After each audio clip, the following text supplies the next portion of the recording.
about the South Carolina hit, too. That's just the cheating that's going on in the SEC against Thunder. That's what it is. They don't like the old ball coach. They don't like the old ball coach. They got to cheat him. Right now, there's somebody in the meeting giving that guy a medal. That's true. I've never seen anything quite like it. He squared up. Yes! He did! He spotted him. No, usually you see someone come and he'll guy get hit because he's trying to move out of the way. Yeah. No. This guy saw him, squared up, and took him out. He did! It's the most amazing thing I've ever seen. I've never seen anything like it in sports. And there's nothing you can do about it. I know. Well, there's nothing they're going to do about it. What are you going to do?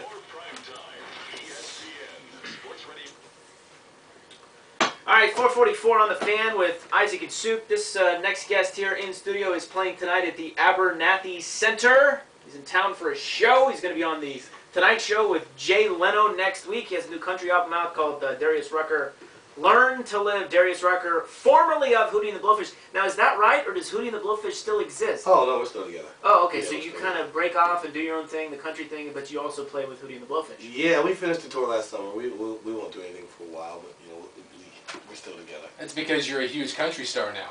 I'm doing okay. And you've left them behind. Good for you.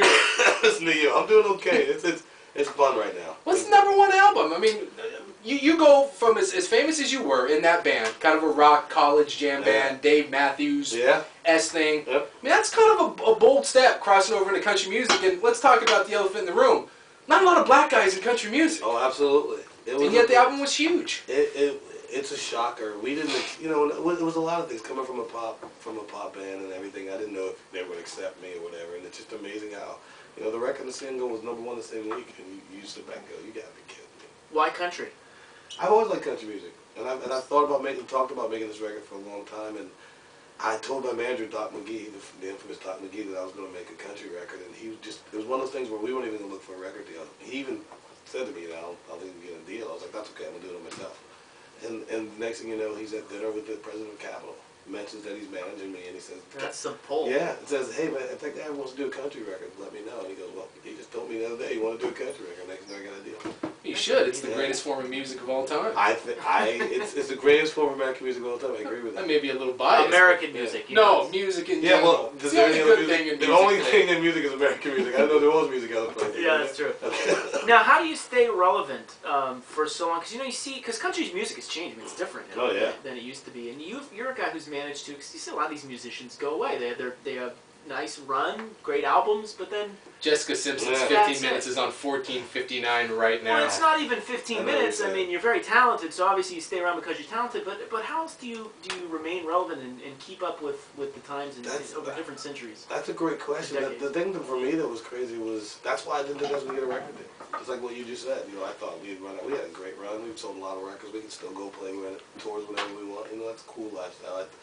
I thought that was going to be it. And that's why, I don't know, you get lucky. I mean, you're not lucky. Oh, I got real lucky with this one, yeah. Well, it worked out. I think it's a great record and everything, but I could have made a great record that nobody ever heard. Right. Yeah. Darius Rucker is in studio now. We love the Hootie and the Blowfish. Thank you very much.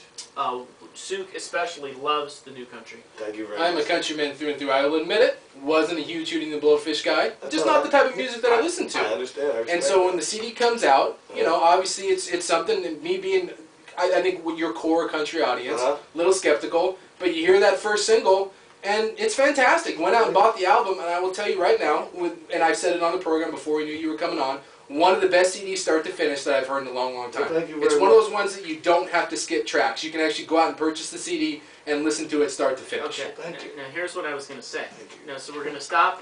We're going to stop kissing your butt. Okay. Yes. And tell you that the single greatest thing that you have ever done is not this CD. It is not Hootie and the Blowfish. Do you know where we're going with this? The Burger King commercial. You know where we're going with this. Absolutely. Here it is right here. And I'm golden for a treat. Could you please sing it? I close my eyes for a big surprise. The tender crisp chicken cheddar ranch. I love the tender crisp. I know the words still. Yeah, we know the words. We sing it all the time. I love this. The funny thing is, people that get this, get it. The people that didn't get it thought it was a bad move. And if you get how much we're just making fun of ourselves and making fun of commercials in general, you think it's a funny, great thing. People thought it was a bad move. Oh, God, yeah. This is the most played song. We've been together for almost 3 years, and I promise you that this song has played more on this program than any other song. I love that song. I love it. I love that I did it. It's funny. The guy from bass player from Trick Pony called me the day he saw it and told me, your career's over. I will admit that it is one of those things that when you see it, you go, "Oh God, Darius, what is he doing there?" But you've obviously it worked because we still played on this show. Like, what was it? What year was That's that? 4 or 5 years. 4 or 5 years ago. Like, that might be 2000. And we love it. Can I just tell you a story about it? I didn't tell anybody I did this. I mean, my wife knew, my manager knew, no one else knew. I thought it'd be one of those commercials coming down, a couple of friends might see it, no big deal. I'm having like 29, 30 people over at my house for the Daytona 500, right? So we're all sitting around, like I got like 8 TVs in my TV room, everybody's sitting around happy, we got our bets going, everybody's happy, we're going to watch Michael Waltrip win the Daytona 500 again, and I'm sitting there, they run the first 10 laps, and they go to the first commercial. And I turn to talk to my wife, and I hear the opening. And I look over, and there's my face. And I got 30 people doing that whole, looking at me, looking at the TV. And it was over, dude. They made a point that, they made a pact with each other that they would call me every day. Somebody had to call me every day to let me know I made that commercial. I just say it is the best commercial that has ever aired in the history of television, and that is the greatest jingle in the history of television. Did you write that? No, I didn't write it. But our old keyboard player who plays on all of our records wrote it and did the commercial, and that's how I got involved in the first place. And it was just one of those things where I thought it was hilarious, and I thought it was funny, and I said no forever. And then I saw what David LaChapelle was going to do. He was the director, and I went, man, that's going to be funny. There's only one word to describe that song and that commercial. Awesome. Now, we were hoping, because you brought your guitar today, we were hoping you were going to come in and play it for us, but you sing along a little bit. Yeah, I did. I can't believe I still knew the words. I'll let you heard that in forever. Yeah, we love it here. Now, why don't they still have the tender, crisp bacon cheddar ranches? They do. I think it's just called something else. Oh, really? They still have it. Well, that's a shame because it was a tasty sandwich. It is a great sandwich, isn't it? I agree. Do you get like a Burger King like gold card when that happens? Did you get like an ample supply of it? I got my share and some other people share. I dated a girl one time specifically because she worked at a Burger King drive-thru. I'm with you, man. I'm with you. Guy. It was free Whoppers. I'm with you. There's nothing like a free Whopper. Even if you're not even hungry, you go get a free Whopper. Now we have Darius Rucker in studio on 1080 The Fan. He is at the Abernathy Center tonight. Look for him on Jay Leno next week. Now let's talk about this. Because you're a big football fan. You went to South Carolina. What is up with the official giving the forearm shiver to your quarterback? That is the single. That shows you right there where the state of South Carolina football is. The SEC as a whole are against this ball coach. Spurrier. That guy got paid. He's right now the SEC commissioner is patting him on the back going, good job, hit him harder next time. Have you ever seen anything like it? He squared him up. If you were to take you got kids, right? Yes. If you were to take your boy and were like, son, I'm going to teach you how to tackle. You could show them that clip. That would be the tape. You square your shoulders, line them up, bring the hips, throw the forearm. And you know the thing I love is like the SEC goes, well, you know, he was just protecting himself. No. When you protect yourself, you get hit by a quarterback. You don't hit a quarterback. It was really, I've watched football since I was 5 years old.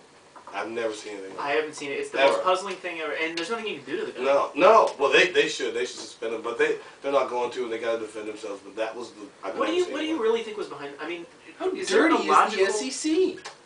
The Gamecock fan of me wanted to say that this guy wants South Carolina to lose, but the reality is he probably just for 1 second just a reaction.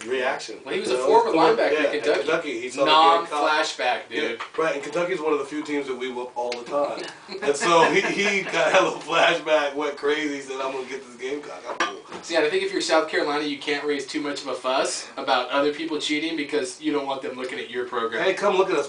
If we were cheating, we'd be winning. What are you talking about? Let's be honest. Are you crazy? We're cheating. Everyone cheats in the Southeastern Conference. No. Let's not go there. Everyone cheats in the country. Everyone in the country. That's true. If they're not cheating, they're not winning. It's worse down in the SEC, and you know it. It is not. It is worse. It is not. Nowhere else do 80,000 people show up for spring football games when your team's like 4-8. You're just jealous. I'm feeling jealousy. That's right. You know where that's what I'm hearing. Can jealousy. I tell you where he played? Where? BYU. Yeah. Tell me about it. Yeah. You played at BYU and you're talking about it. Y'all don't have to cheat. You don't have Mormons and Hawaiians. Exactly. We don't cheat. You don't have to. We're all 30, but still. Yeah, then right in the middle, you got to go do an expedition or something. I am a little bitter. You're about to win the Heisman. The next year, you got to go do one of those things. The first game I ever played in was at the University of Alabama, and that was my first indoctrination into Southeastern Conference football. That's a different thing down there. They do it better and bigger than anyone else in the country. If you've never seen, we've said this all the time. If you've never seen a football game down south, go to any school in the SEC. Just pick one at random and go. Yeah. and show up and you'll be blown away. I tried to explain to my wife because she went to